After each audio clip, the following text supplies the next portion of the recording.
de réaliser le devoir de te faire voir la radio. Ici les médias. Cette chaîne-là dit la vérité. C'est une chaîne d'investigation. Ici les médias. Internet, c'est quelque chose vraiment de très bien.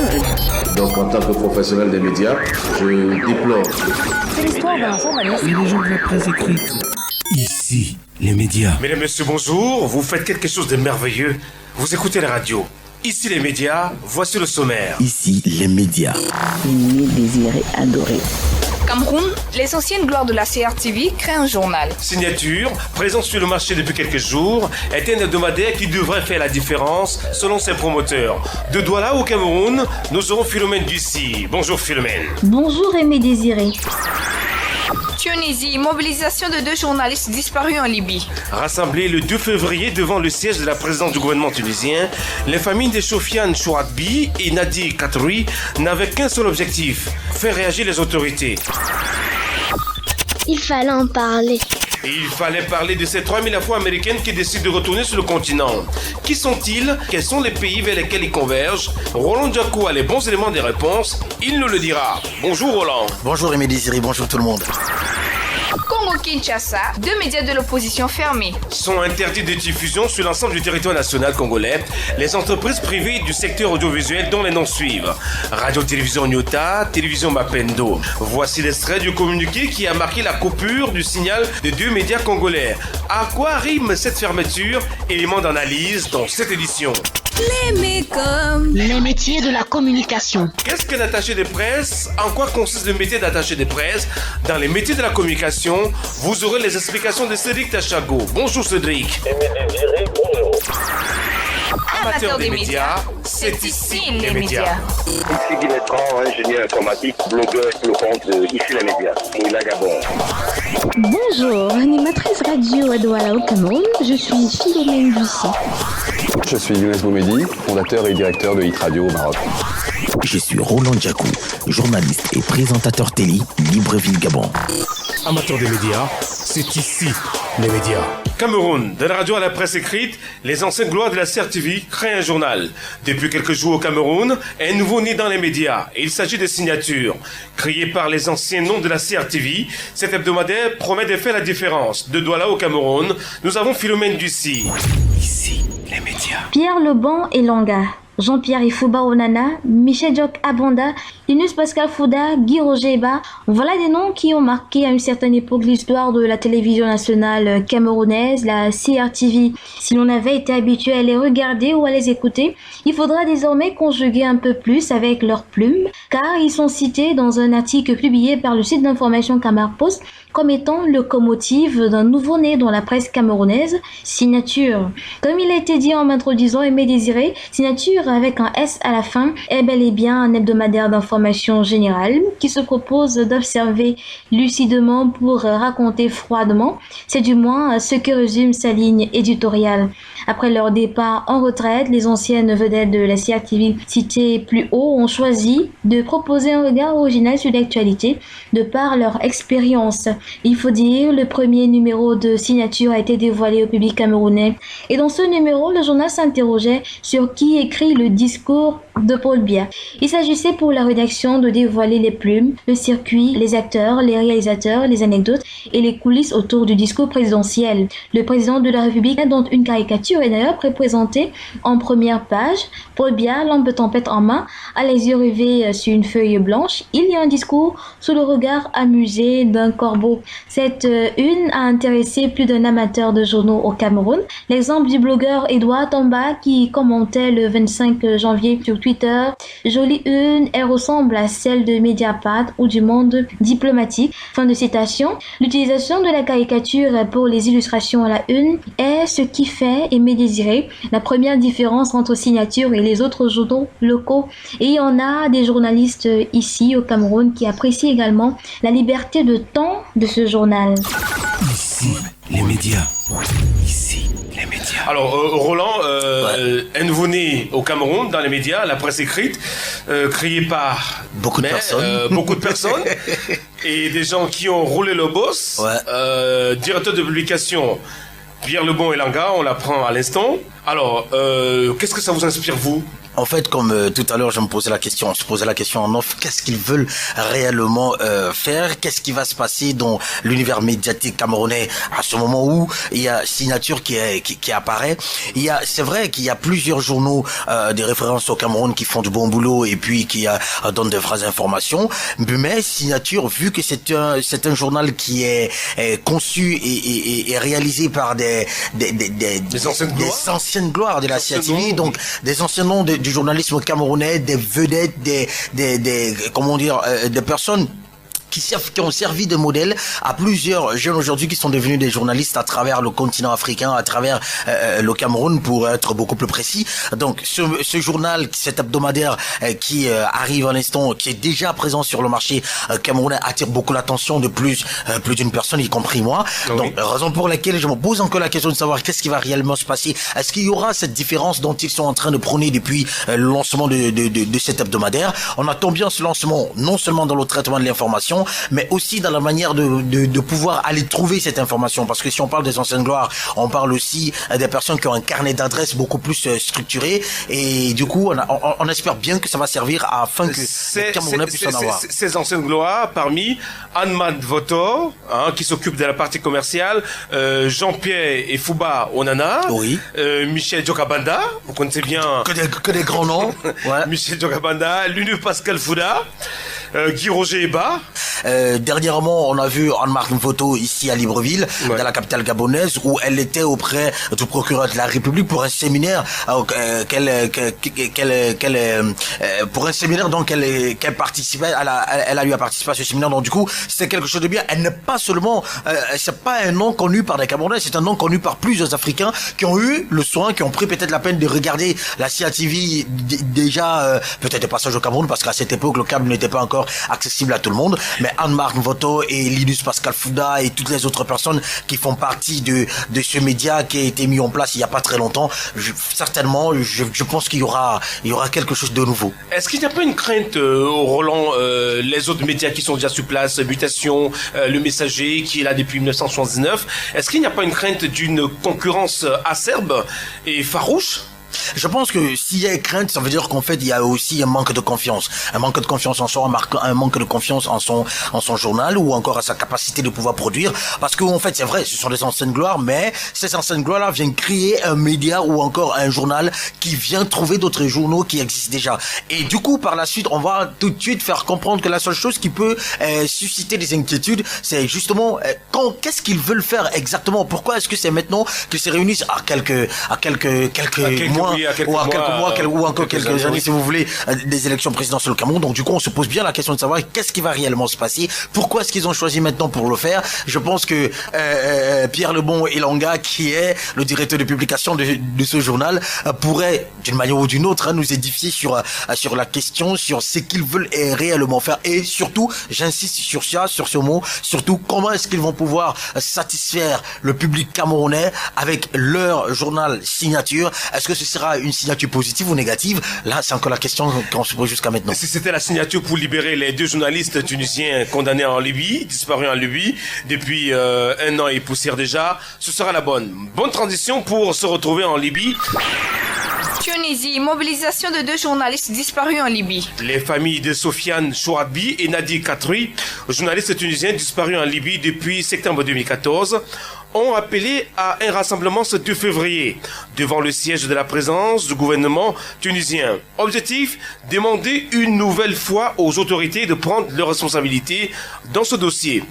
15 mois après la disparition, rien n'a filtré sur le sort réservé à Sofiane et Nadir.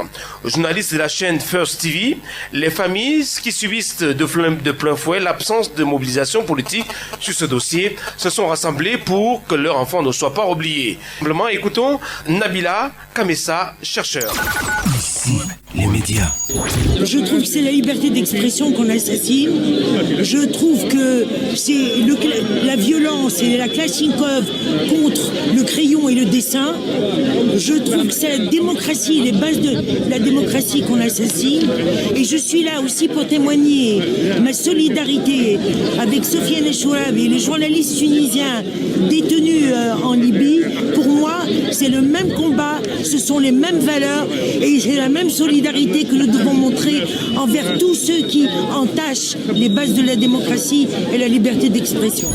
Ici, les médias. Depuis les déclarations optimistes de l'ancien ministre tunisien des Affaires étrangères, les autorités tunisiennes n'ont pas été en mesure de présenter une preuve de vie des 2 journalistes.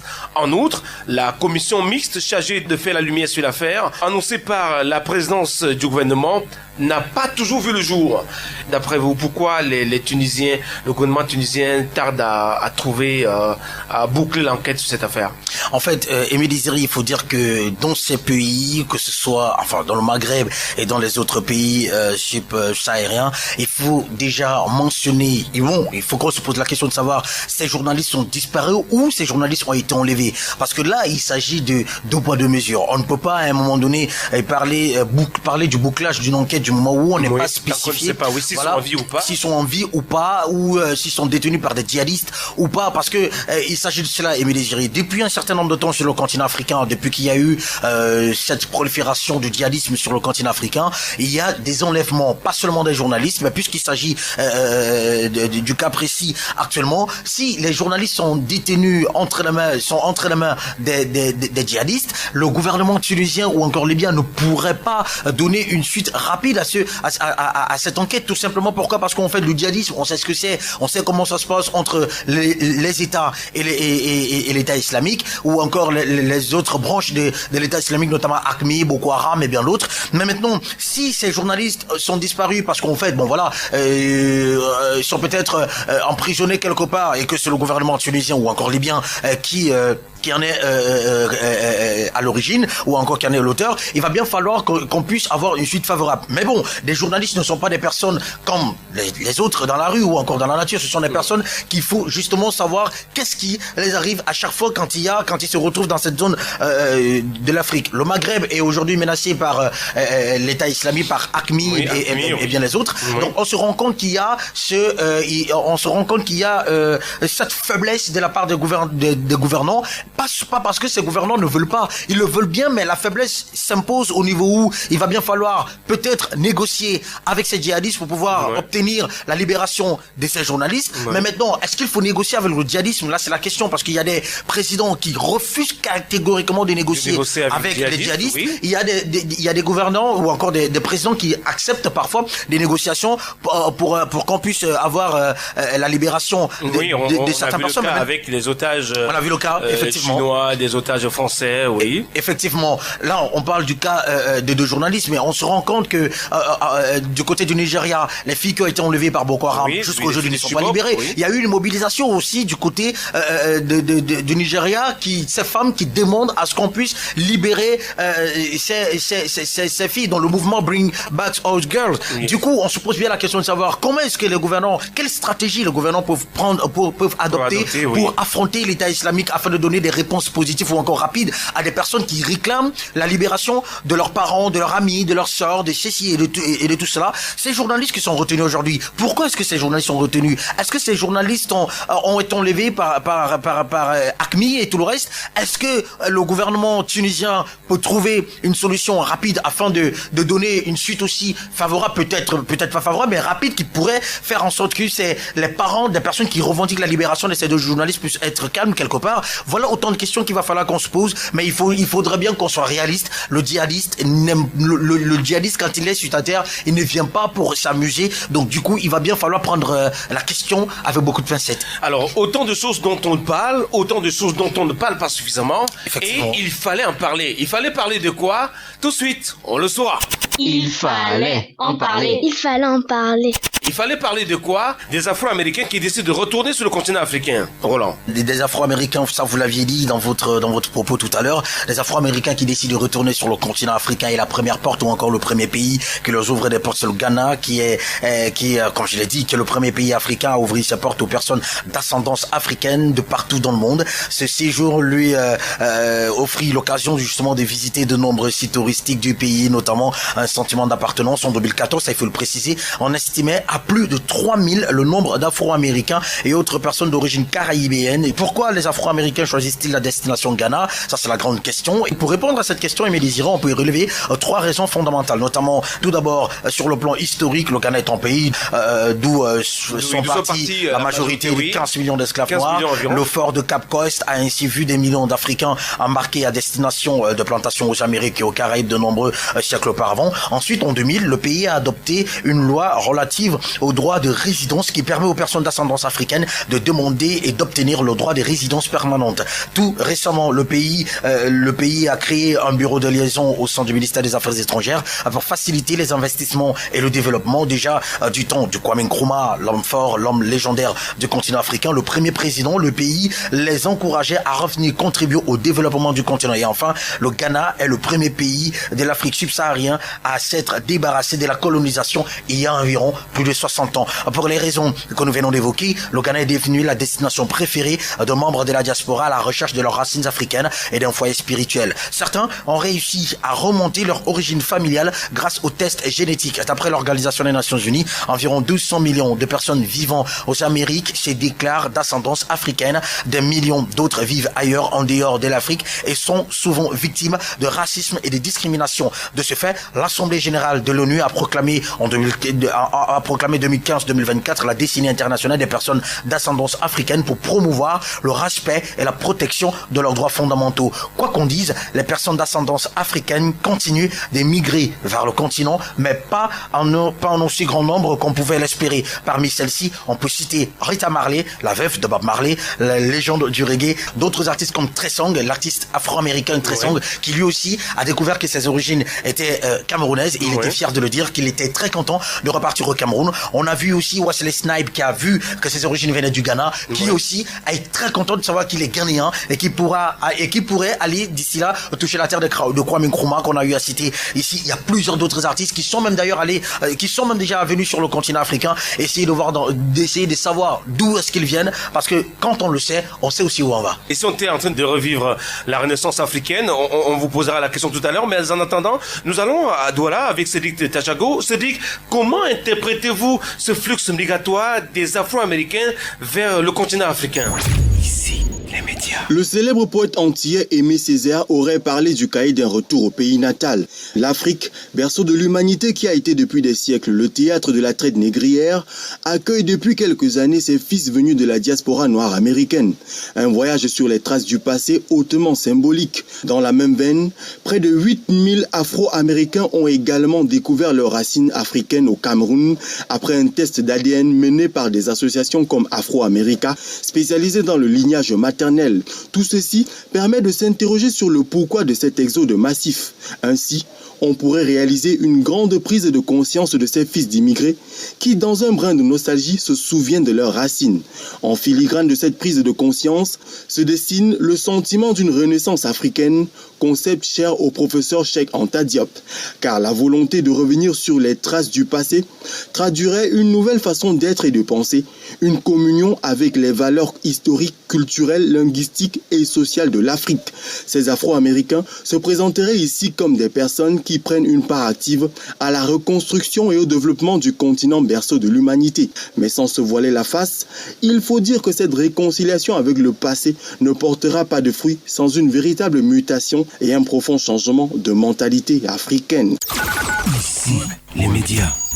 Ici, les médias. Roland, et si on était en train de vivre la Renaissance africaine? Et si c'était ça? Exactement, c'est ça. C'est pas si c'était ça, c'est ça, Aimé Désiré. Parce qu'aujourd'hui, il faut voir depuis les années 2000, il y a une migration, il y a un flux migratoire sur le continent africain. C'est à croire que le continent, c'est le continent de demain, c'est le continent qui pourra rayonner sur le toit du monde d'ici quelques années encore. Parce qu'il faut constater beaucoup de présences, des présences surtout positives sur le continent africain, des investissements qui viennent s'implanter sur le continent africain, des Africains qui viennent investir sur le continent, des afro-descendants qui reconnaissent qu'ils sont originaires d'Afrique et qu'ils viennent s'implanter tout doucement sur le continent africain. Plusieurs autres choses, même des occidentaux qui n'ont rien à voir avec le continent africain, s'intéressent au continent. Mais on espère qu'on atteindra les 1 milliard d'Africains mobilisés et que ce sera un continent uni à jamais pour pouvoir faire face à ces occidentaux qui, à un moment donné, ne font pas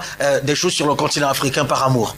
Il fallait en parler, on en a parlé. Alors, avant de sortir de ce studio, on va aborder un dernier sujet.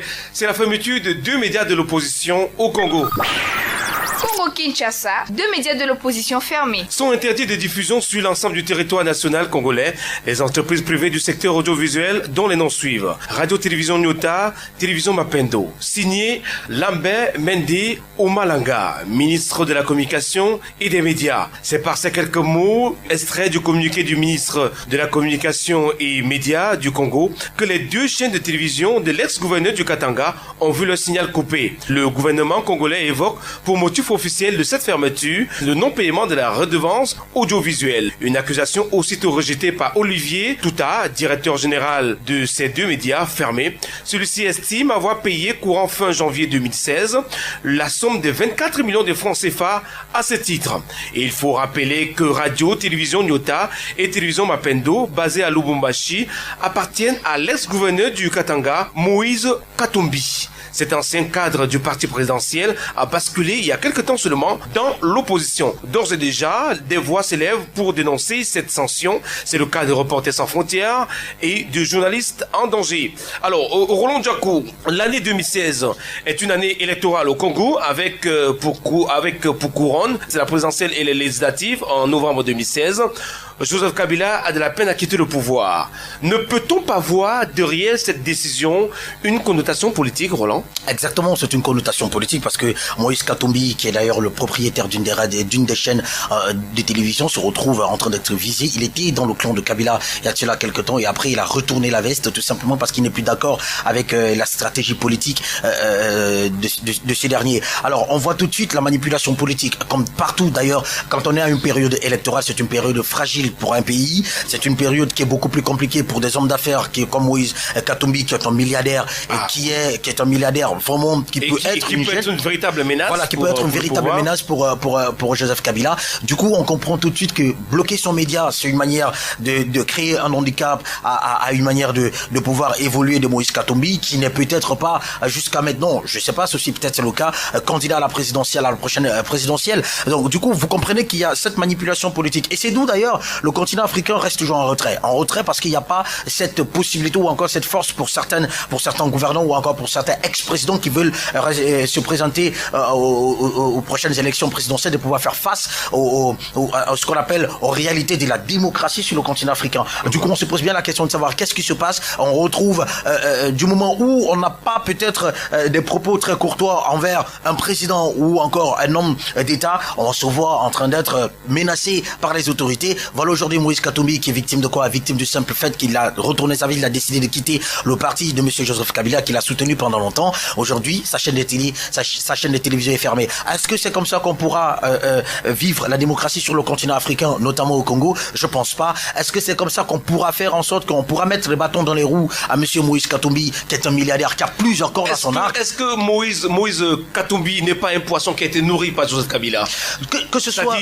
parce que il arrive, ex-gouverneur du Katanga, on sait, le Katanga, jusqu'à présent dans le monde, c'est la région la plus riche du monde, avec tout type de ressources naturelles. Est-ce que Katumbi n'a pas été nourri par Kabila lui-même? Katumbi, avant d'arriver au pouvoir, comme lui-même le dit dans ses interviews, je le paraphrase, enfin, je le cite, il avait dit qu'avant d'arriver au pouvoir, avant d'arriver dans la politique, c'était un homme d'affaires, un homme d'affaires richissime, parce qu'il vient d'une lignée, d'une famille très riche au Congo, donc la richesse, c'est pas lui qui l'a créée, la richesse, c'est sa famille qui l'a créée. Donc, que ce soit l'un ou l'autre, de toutes les façons, quand on est partisan d'un pouvoir ou encore d'un gouvernement, on ne peut qu'être nourri par ce gouvernement. Il est gouverneur du Katanga, c'est normal qu'il puisse aussi peut-être tremper le doigt dans la sauce et goûter tout simplement. Bon, maintenant, est-ce que c'est ça que Joseph Kabila lui reproche? Je pense pas. Je ne pense pas, mais Joseph Kabila le voit plutôt comme une menace qui pourrait être assez suffisante pour faire en sorte qu'il puisse que tout puisse être basculé pendant la période électorale. Donc du coup, c'est pourquoi on met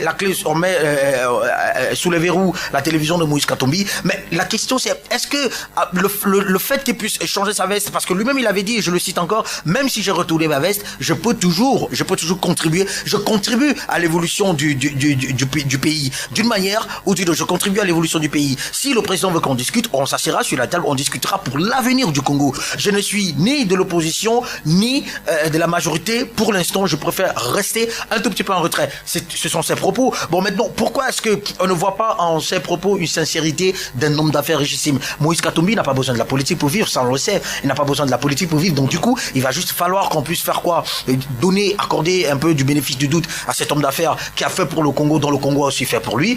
Mais s'il y a une même politique derrière la fermeture de sa chaîne de télévision, je pense qu'il va falloir qu'on puisse un peu se retourner et se demander bien où on va, parce que l'Afrique doit vraiment se retourner à 360 degrés pour comprendre un peu c'est quoi l'évolution de sa terre ou encore de ses enfants. Alors Roland, vous venez de vous retourner parce que vous avez fait le geste. Vous restez attaché à Kabila ou à Katumbi? Je suis d'abord un homme très apolitique dans un sens où la politique n'a jamais produit quelque chose de bien. Ça, c'est ma conception à moi, ça n'engage que moi. La politique n'a jamais construit, la politique, elle détruit. Donc, du coup, je suis apolitique. Je ne suis ni pour Katumbi, ni pour Joseph Kabila, mais je suis pour ceux qui militent pour l'évolution d'un pays où on trouve des hôpitaux, où des jeunes ont du travail, où il y a une certaine évolution, où il y a une certaine fierté de vivre dans son pays. Parce qu'on a l'habitude de voir aujourd'hui cette migration vers l'Europe et tout le reste, à la Méditerranée, nos frères africains qui meurent, c'est parce qu'il n'y a pas le bon vivre dans leur pays. Et du coup, ça crée ces frustrations. Cette frustration-là doit partir. Je suis de ceux qui militent pour qu'il puisse y avoir des frustrations dans un pays africain. Je ne suis ni majorité, ni opposition. Alors, vous savez à qui je reste attaché, moi? Je reste attaché à la presse. Qu'est-ce qu'un attaché de presse dans les métiers de la communication? Tout de suite, on va le savoir avec Cédric Tachago. Les métiers de la communication. Comme mission principale, l'attaché de presse a pour rôle de faire connaître une marque, un artiste, une entreprise ou une collectivité auprès des journalistes. Encore appelé conseiller en relations presse, ce dernier a pour objectif de convaincre, même s'il ne fait pas de politique. Il passe ainsi le clair de ses journées à défendre ses idées ou à promouvoir et vanter les mérites de la structure pour laquelle il travaille. De ce fait, il participe activement à la définition et à la mise en place de la politique de communication de l'entreprise. La connaissance parfaite des caractéristiques du produit ou du fonctionnement de l'entreprise dont il est chargé de diffuser l'image est donc capitale dans le cadre de ses fonctions.